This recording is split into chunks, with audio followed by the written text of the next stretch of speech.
It starts with a cough. A small thing, really. Just a tickle in the back of my throat. Something I brush off as allergies. I don't give it a second thought. I've been burning the candle at both ends for weeks now. Between work deadlines and late-night stress eating, my body's bound to feel off. People get sick. It's normal. But the cough doesn't go away. By the end of the first week, the cough settles deeper, scraping my chest with every breath. I wake up at night, gasping, my throat raw, drenched in sweat. I tell myself it's just a cold. I can't afford to get sick right now. I don't have the time for a doctor. What are they going to do? Give me antibiotics? Tell me to rest? I'll rest when the next project's done. It's fine. The second week brings more than a cough. My joints ache, deep, pulsing pain that feels like it's coming from inside my bones. It's hard to explain, hard to pinpoint. I move slower, like my limbs are weighed down. The exhaustion is different. Not the usual burnout tiredness. This is something else, something heavy. I look in the mirror expecting to see my usual tired face staring back, but there's something wrong. My skin looks off, pale maybe, or no, dull. The colour's leaching out of me. I try not to think too much about it. I'm probably just dehydrated, or maybe I need iron. No matter what I eat, it doesn't help. At first it's just a gnawing, nagging feeling. I'm never full, but it's manageable.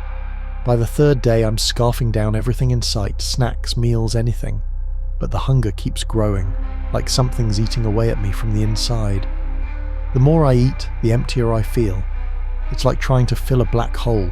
It slams into me out of nowhere. I'm at work, mindlessly scrolling through emails when suddenly the room tilts. My skin flushes with heat, and a wave of nausea punches me in the gut. I manage to mumble something to my coworker before I stumble out the door, gripping the walls as I go. By the time I get home, my head's spinning. Every breath hurts. My throat is burning. My joints scream with every step. The fever spikes higher and I collapse onto the couch, curling into a ball as my body convulses with chills. I can barely move. Sweat soaks through my clothes, my sheets, everything. I know I should go to a doctor. I think about it over and over. But what are they going to do? Tell me to take a few days off? Prescribe rest? Fluids? I've had fevers before. This'll pass. I'll tough it out. Dark, fevered dreams. I'm trapped in endless corridors of shadow. Figures move in the dark, watching, waiting. Faces with hollow, sunken eyes. They don't speak, but I can feel them pulling at me, pulling me deeper. I see flashes of things. My hands covered in blood. My mouth filled with the taste of something metallic and warm. I wake, gagging. My stomach churns, but I don't throw up. My mouth is dry. There's a taste on my tongue, though. Something faint, familiar, copper, blood. The fever breaks after 3 days, but when I wake up, I know I'm not the same. My body feels wrong, numb in places, heavy in others. I drag myself to the bathroom, my limbs stiff, jerky. I blink hard against the dim light and force myself to look in the mirror. My skin, it's grey. Grey. Not just pale or washed out, actual, sickly grey. The circles under my eyes are deep, bruised. My lips are cracked and bloodless. My hair sticks to my damp face, strands of it falling out as I brush my fingers through it. What is this? I don't feel panicked, not like I should. It's like the fear's been dulled, muffled by something deeper, something primal. Instead, all I feel is hunger. That deep, gnawing hunger that hasn't left me since this started. It's worse now. So much worse. I want to eat. I need to eat. But no matter what I grab from the fridge, bread, leftovers, chips, it all tastes like dust in my mouth. I spit it out, the hunger clawing at my insides. I stumble back into the living room, my legs unsteady, weak. I'm not in control anymore. My body isn't mine. It's moving without me, without permission. I feel like a passenger, trapped inside myself, watching as my limbs twitch and jerk on their own. The worst part? I'm still aware. I know what's happening to me. I'm not slipping into some unconscious, mindless state. I'm here, fully present, trapped inside this shell. By the third week, I can barely function. My body is decomposing. That's the only word for it. My skin is grey, flaking.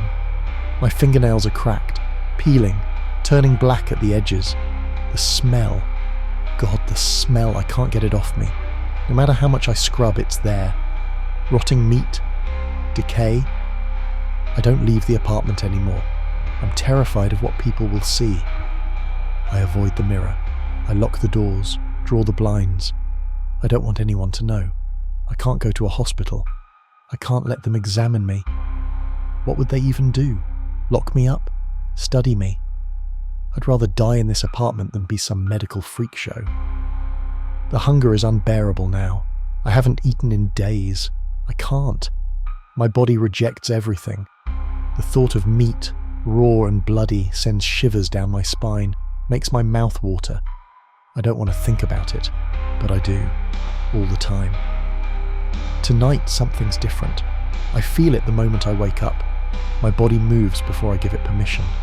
My limbs stretch and creak, my mouth hangs open in a slack, unnatural way. I try to stand, but I'm jerked upright, like a marionette on tangled strings. I can hear my bones crack, feel my muscles twitch, but I'm not the one controlling them. I want to scream, to fight, but I'm trapped. My body is moving without me. The hunger is driving me. It's controlling me. I hear a noise, a shuffle, footsteps, the door. Someone is coming inside. No, please no. I try to stop it, but my legs are already moving, jerking me forward in slow, heavy steps. My vision blurs, but I can make out the silhouette of a man by the door. A neighbour, maybe. Someone checking on me. Run! I want to shout. Get out! Leave!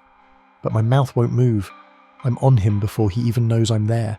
My body lunges, clumsy but strong, hands reaching for him. I can hear him gasp, the shock in his voice. But I can't stop. I can't stop. My fingers wrap around his throat, squeezing, pressing until his gasps turn to gurgles. He claws at my arms, but his strength is nothing compared to mine. His skin, it's so warm. I can feel his pulse, the blood rushing beneath his skin. My mouth waters. Before I know it, I'm biting down. Hard. The flesh tears easily. Warm, hot blood floods my mouth, the taste of it sending a jolt of dark pleasure through me. The hunger roars, and I give in. I rip, I tear, my teeth sinking into his neck, his chest, his arms, anything I can reach. His screams fade into nothing, replaced by the sickening sound of my chewing. I don't want to do this. I'm screaming inside, begging for it to stop. But I'm trapped in here, watching, helpless. I don't stop until there's nothing left.